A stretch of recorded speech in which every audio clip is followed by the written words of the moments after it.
কুন্ডু, ওই বড়সাত দলের অনিল কুন্ডু, তিনি বেঁচে আছেন, কি করে বেঁচে আছেন এই ওপরওয়ালা জানেন। তাকে যখন কুচবিহার হাসপাতালে দেখেছিলাম, পুরো মুখ দিয়ে গলগল করে রক্ত বেরোচ্ছে, তার মুখে নাকের মধ্যে গুলি লেগে, নাক দিয়ে গুলি লেগে মুখ দিয়ে বেরিয়ে গিয়েছিল। এই অবস্থায় পরবর্তীকালে তিনি নানা রকম চিকিৎসার মধ্যে দিয়ে বেঁচে আছেন, এটাই আমাদের কাছে বড় প্রাপ্তি। একইভাবে ওই বড়সাত দলের আরো একজন, তার পেটে গুলি লেগেছিল, সেই গুলি এখনো বের করা যায়নি, সেই গুলি নিয়ে তিনি এখনো বেঁচে আছেন। এইভাবে কতজনকে যে আহত করা হয়েছে, কতজনকে পুলিশের মিথ্যে মামলা দিয়ে আমাকে 1 নম্বর আসামি করে সেদিন যাতে ফরওয়ার্ড ব্লক এবং ফরওয়ার্ড ব্লকের আন্দোলনকে দুর্বল করে দেওয়া যায় তার চেষ্টা সিপিএম করেছিল। কিন্তু মানুষের আন্দোলন, খেটে খাওয়া মানুষের আন্দোলনকে যারা দুর্বল করতে চায়, ইতিহাস তাদের শিক্ষা দেয়, সেই শিক্ষা এখন বামপন্থীরা, বিশেষ করে সিপিআইএম দল পাচ্ছে। আজকে ভোটের পার্সেন্টেজ 6.এর ওপরে ওঠে না, প্রত্যেকটা ভোটে জামানত জব্দ হয়ে যায় কুচবিহারে। শুধু জামানত জব্দ হয় না, এই কদিন আগে কুচবিহারের রাসমেলার মাঠে সিপিএম এর জেলা সম্মেলন, ওদের ডিএম এর কাছে কৃতজ্ঞ থাকা উচিত যে মেলা করে ডিএম সাহেব অর্ধেক মাঠকে ছোট করে দিয়েছে, তারপরেও যে অর্ধেক মাঠ, সেই মাঠে 2,5-3 হাজারের বেশি লোক জড়ো করতে পারেনি জেলা সম্মেলনে সিপিএম। মানুষ ওদের ভুলে যাচ্ছে, মানুষ ওদের কথা আর মনে করে না। কিন্তু এটা আমাদের কাছেও ক্ষতিকর, এটা আমাদের কাছেও একটা দুর্ভাবনার ব্যাপার। কারণ ওদের জায়গা ক্রমশ দখল করছে একটা সাম্প্রদায়িক শক্তি বিজেপি, তার জন্য সিপিএম দায়ী। শুধুমাত্র তৃণমূলকে হারাতে হবে, শুধুমাত্র মমতা বন্দ্যোপাধ্যায়কে দুর্বল করতে হবে।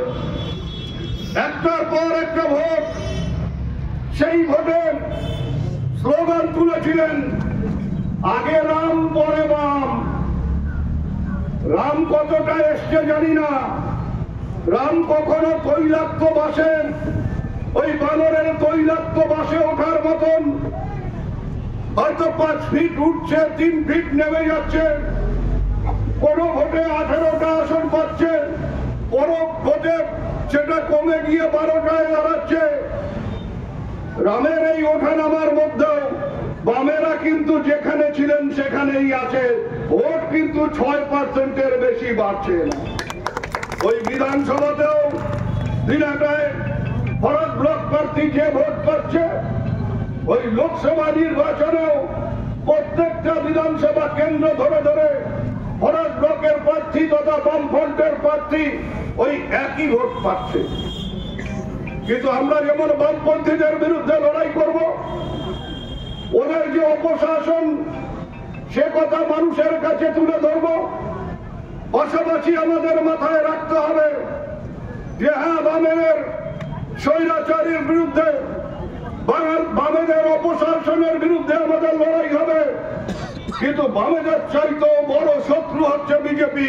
সেই বিজেপিকে 1 ইঞ্চি জমি যাতে আমরা এই দিনাটা সহ সারা জেলায় আর 1 ইঞ্চি জমি আমরা ওদের না দিই, তার জন্য এলাকায় এলাকায় ঐক্যবদ্ধ ভাবে আমাদের পার্টিকে এগিয়ে আসতে হবে। বাজেট পেশ হয়েছে, এতটাই বাংলা এবং বাঙালি বিরোধী এই বিজেপি। ওরা বিহারকে সাহায্য করছে, ওরা আসামকে সাহায্য করছে, কিন্তু এই বাজেটে বাংলা বা বাঙালি সম্বন্ধে একটি কথা নেই। তারপরেও আমাদের মধ্যে কিছু কিছু মানুষ আছেন, এই দিনাটা শহরেও আছেন, যারা শুধু ধর্মের দোহাই দিয়ে ধর্মের নামে বিজেপিকে ভোট দিতে চান। কি হচ্ছে ধর্ম? কোথায় যাচ্ছে আমাদের ধর্ম? স্নান করতে গেছেন হাজার হাজার কোটি কোটি মানুষ,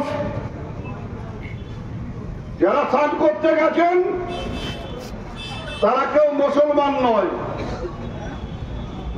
যারা স্নান করতে গেছেন তাদের মধ্যে হয়তো উৎসুক হয়ে দু একজন বিদেশি থাকতে পারেন, তারা হয়তো খ্রিস্টান হতে পারেন, কিন্তু ধর্মীয় কারণে তারা স্নান করতে যাননি।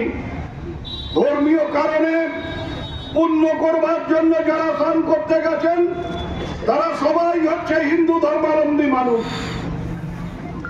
কি অপদার্থ সরকার! 144 বছর পরে মহাকুম্ভ, আবার 144 বছর বাদে মহাকুম্ভ হবে। সেই মহাকুম্ভে কোটি কোটি মানুষ স্নান করতে আসবেন, এটা সবার জানা ছিল। 1 বছর ধরে এর প্রচার চালানো হয়েছে কোটি কোটি টাকা খরচ করে। আর আপনারা জানতেন না যে এত মানুষ পুণ্য করবার জন্য আপনারা তো মানুষকে এইভাবেই চালিয়েছেন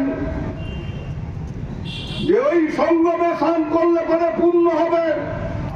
সারা বছর ধরে মানুষকে যতভাবে শোষণ করেছেন, সব শোষণের পাপ ধুয়ে মুছে ছাপ হয়ে যাবে ওই ত্রিবেণী সঙ্গমে যদি আপনি স্নান করেন। সেই স্নান করবার জন্য কোটি কোটি মানুষকে আপনারা ডেকে নিয়ে তাদের পদপিষ্ট করে মারবার বন্দোবস্ত করেছেন, পায়ের নিচে পড়ে মারা গেছেন। বলা হচ্ছে 30 জন, কিন্তু বিভিন্ন